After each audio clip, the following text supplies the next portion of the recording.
السلام علیکم اسٹوڈنٹ، ہم لوگ اکنامکس کے یونٹ نمبر 4 پہ تھے اور یونٹ نمبر 4 جو ہے وہ ڈیمانڈ یعنی طلب کا جو ہے وہ چیپٹر ہے۔ لیکچر نمبر 8 جو ہے وہ آج میں آپ کو ڈیلیور کروں گی، جو میرا کوسی لچک کے بارے میں ہے۔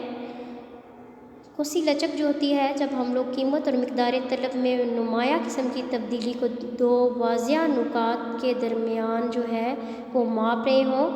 ٹھیک ہے، اس کی پیمائش کر رہے ہوں، تو اس طلب کو طلب کی کوسی لچک کا نام دیا جاتا ہے۔ یعنی کہ جب قیمت اور مقدار طلب میں نمایاں تبدیلیاں رونما ہوں اور اس صورتحال میں خط طلب پر تو واضح نکات کے درمیان طلب کی لچک کو ماپنا مقصود ہو، تو اس کو ہم لوگ طلب کی کوسی لچک کا نام دیں گے۔ قیمت اور طلب میں نمایاں اور بڑی جو تبدیلیوں کی وجہ سے خط طلب میں جن نکات پر کوسی لچک کی پیمائش کرنا مقصود ہو، وہ نکات ایک دوسرے سے کافی دوری پر واقع ہوتے ہیں۔ اور کوسی لچک کی پیمائش کے لیے اگر آپ اس ڈائیگرام میں دیکھیں، جس میں ہم لوگ جو ہے وہ ایک خط طلب ڈی لیا گیا ہے۔ کوسی خط پر طلب کی لچک کی پیمائش کے نقطہ اے پر ایک خط MN کھینچا گیا ہے جو نقطہ اے کو مس کرتا ہوا گزرتا ہے اور پھر اس نقطہ سے ایک عمود ایکسس پر گرایا جس سے نقطہ Q حاصل ہوتا ہے۔ لہٰذا نقطہ اے پر کوسی لچک QN پہ OQ ہوگی۔ اس طرح نقطہ بی پر PQ خط کھینچے، یہاں پہ نقطہ R نقطہ بی سے ایکسس پر عمود گرایا جس پر کوسی لچک RQ اور OR ہے۔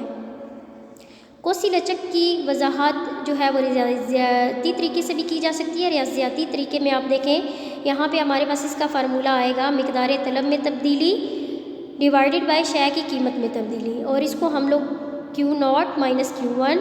By Q0 plus Q1 multiply P0 plus P1 اور P0 مائنس P1 جو ہے وہ اس کا فارمولہ ہے۔ ہاں جی، آپ ادھر گوشوارے میں دیکھیں، قیمت دی گئی ہے اور مقدار طلب دی گئی ہے۔ جب قیمت 10 روپے ہوتی ہے تو مقدار طلب 5 ہو جاتی ہے۔ قیمت 10 سے گر کے 5 ہو جائے تو مقدار طلب 20 ہو جاتی ہے۔ یہاں پہ ہمارے پاس Q0 جو ہے وہ 5 ہے یعنی ابتدائی مقدار طلب ہے، P0 10 ہے، Q1 20 ہے جو دوسری مقدار طلب ہے، اور P1 جو ہے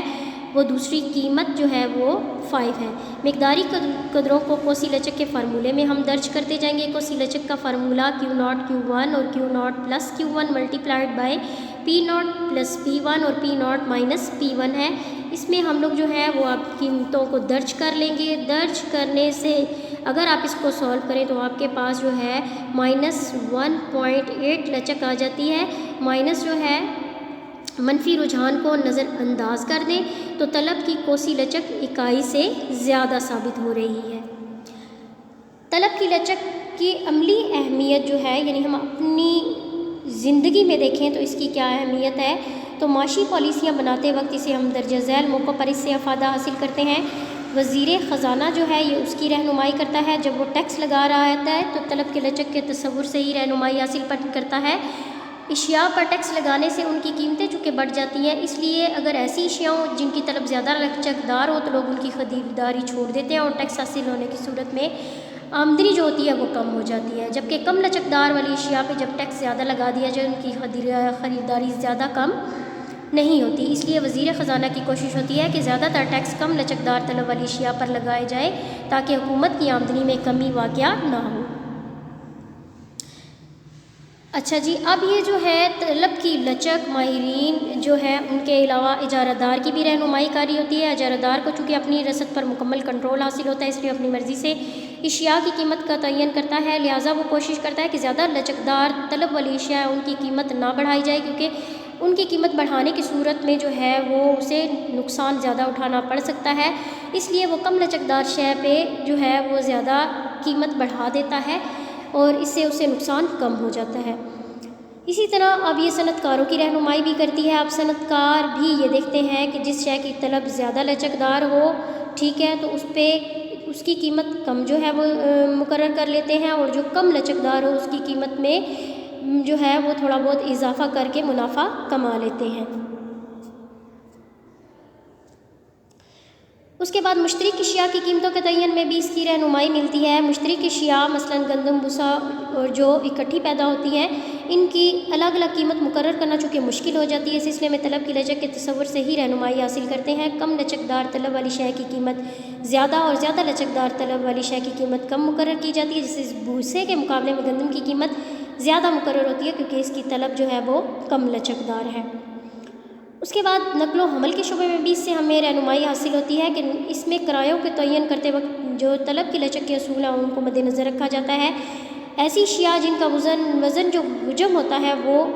زیادہ ہو لیکن مالیت ان کی کم ہو، جیسے بھوسا اور چارہ وغیرہ، ان کی اشیاء کی نقل و حمل کے اخراجات زیادہ ہونے کی صورت میں ان کی طلب کم ہو جائے گی، اس لیے اس کا کرایہ کم مقرر کر دیا جاتا ہے کیونکہ ان اشیاء کی طلب کم لچکدار ہوتی ہے، جبکہ سونا، چاندی اور شیشہ کی نقل و حمل پر جو کرائے ہیں وہ زیادہ مقرر کیے جاتے ہیں کیونکہ ان اشیاء کی طلب جو ہوتی ہے وہ لچکدار ہوتی ہے۔ طلب کی لچک کی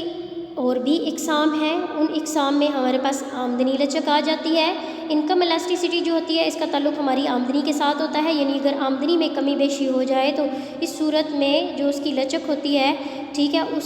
اس میں بھی تبدیلی آ جاتی ہے، یعنی اگر قیمت کے بجائے صارفین کی آمدنی میں کمی بیشی کے باعث طلب جو ہے وہ کم یا زیادہ ہو تو اسے آمدنی لچک کہتے ہیں۔ لہٰذا آمدنی لچک سے مراد کسی شے کی طلب میں وہ فیصد تبدیلی جو آمدنی میں فیصد تبدیلی کے باعث وقوع پذیر ہو۔ آمدنی لچک کی صورت میں خیال ہے کہ اگر آمدنی اضافے سے شے کی طلب میں کوئی اضافہ نہ ہو تو آمدنی لچک جو ہے وہ صفر کہلائے گی، لیکن اگر شے کی طلب بڑھ جائے تو آمدنی لچک جو ہے وہ آپ کی پازیٹیو ہوگی، جبکہ آمدنی میں اضافہ کے باوجود اگر کسی شے کی طلب کم ہو جائے تو آمدنی لچک جو ہے وہ منفی ہو جائے گی۔ یہ صورت صرف کم تر درجے کی اشیاء مثلاً صارفین آمدنی بڑھ جانے کے باعث عام چاول کی بجائے اعلیٰ چاول استعمال کرنا شروع کر دیں تو یقیناً عام چاول کی طلب گر جائے گی اور اس طرح آمدنی لچک صفر، مثبت اور منفی رجحان رکھتی ہے۔ آمدنی کی لچک کی پیمائش کا فارمولہ جو ہے وہ یہاں پہ دیا گیا ہے کہ طلب میں فیصد تبدیلی ان رسپانس ٹو آمدنی میں فیصد تبدیلی، change in Q over change in Y multiplied by Y over Q. گوشوارے میں دیکھیں، صارف کی آمدنی اگر 1000 روپیہ ہو تو اس شے کی طلب جو ہے وہ 50 کلو گرام ہے۔ صارف کی آمدنی اگر بڑھ کر 2000 ہو جائے تو صارف شے کی طلب بڑھا کے 50 سے 100 کلو گرام تک کر دیتا ہے۔ اس صورت میں آپ کا کیو جو ہے وہ ابتدائی مقدار طلب ہے، وائی ابتدائی آمدنی ہے، ان میں جو چینج ہوگا وہ آپ کا 100 - 50 = 50 آئے گا۔ چینج ان انکم جو ہے وہ آپ کے پاس یعنی تبدیل آمدنی جو ہے وہ 1000 ہے۔ اب انہی قدری مقداروں کو ہم فارمولہ میں درج کر لیں گے اور ہماری آمدنی لچک دیکھیں تو وہ 1 یعنی اکائی کے برابر آئے گی۔ اس کے بعد ہمارے پاس آ جاتی ہے متقاطعہ لچک۔ اگر دو اشیاء ایک دوسرے کا نیم البدل ہوں تو کسی ایک شے کی قیمت میں کمی یا بیشی سے نیم البدل شے کی اپنی طلب تو متاثر ہوتی ہی ہے، وہ دوسری شے کی طلب کو بھی متاثر کر دیتی ہے۔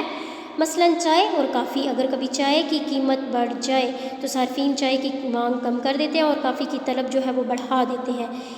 اس کی قیمت پر کوئی اثر نہیں پڑتا۔ اس قسم کی طلب میں تبدیلی کو متقاطعہ لچک کا نام دیا جاتا ہے۔ یاد رہے کہ نیم البدل اشیاء کے لیے طلب کی متقاطعہ لچک جو ہوتی ہے وہ مثبت اور تکمیلی اشیاء کے لیے منفی رجحان رکھتی ہے۔ بس کسی ایک شے کی قیمت میں کمی یا بیشی کے باعث جب دوسری شے کی طلب میں تبدیلی رونما ہو تو اسے متقاطعہ لچک کا نام دیا جاتا ہے۔ اس لیے اگر بی شے کی قیمت میں تبدیلی آ جائے تو اے شے کی طلب کا اثر پذیر ہونا متقاطعہ لچک کہلاتا ہے، جبکہ اے شے کی قیمت جو ہے جوں کی توں رہتی ہے، یعنی نیم البدل اشیاء کی قیمت جو ہوگی بچے اگر کسی ایک شے کی قیمت تبدیل ہوتی ہے تو دوسری شے کی طلب اسی صورت میں تبدیل ہوگی جب بی شے کی قیمت جو ہے وہ اس میں تبدیلی واقعہ نہ ہو۔ اس کی پیمائش کے لیے فارمولہ دیا گیا ہے، change in Q A over change in P B multiplied by P B divided by Q A, یعنی کہ اے شے کی طلب میں فیصد تبدیلی ڈیوائڈ بائی بی شے کی قیمت میں فیصد تبدیلی۔ اب یہاں پہ دیکھیں چائے کی جو قیمت ہے گوشوارے میں 200 سے 300 ہو جائے تو کافی کی طلب 20 سے 25 ہو جائے گی، یعنی 20 سے 25 جو ہے بڑھ جائے گی۔ گوشوارے کے مطابق کیو اے جو ہے وہ 20 ہے، پی بی 200 ہے اور جو ان میں چینج آئے گا وہ 5 روپیز کا چینج آ جائے گا، چینج ان 5 یونٹ کا چینج آ جائے گا، اور اس کے بعد چینج ان پی بی جو ہے 300 - 200 100 کا چینج جو ہے وہ آئے گا، اور انہی قدری مقداروں کو اگر ہم فارمولہ میں درج کر دیں تو ہمارے پاس جو پیمائش آئے گی وہ 0.5 آ جائے گی، اور یہاں پہ طلب کی متقاطعہ لچک اکائی سے کم ثابت ہوگی۔ جی بیٹا، یہ ہمارا جو ہے وہ لیکچر نمبر 8 تھا، یہ یہاں پہ ختم ہوا۔ آپ اس لیکچر کو ہے غور سے سنیے، سمجھیے، اور اگر کسی چیز میں کوئی مسئلہ درپیش ہو تو آپ جو ہے وہ اس مسئلے کو میرے ساتھ کانٹیکٹ کر کے حل کر سکتے ہیں۔ تھینک یو سو مچ، اللہ حافظ۔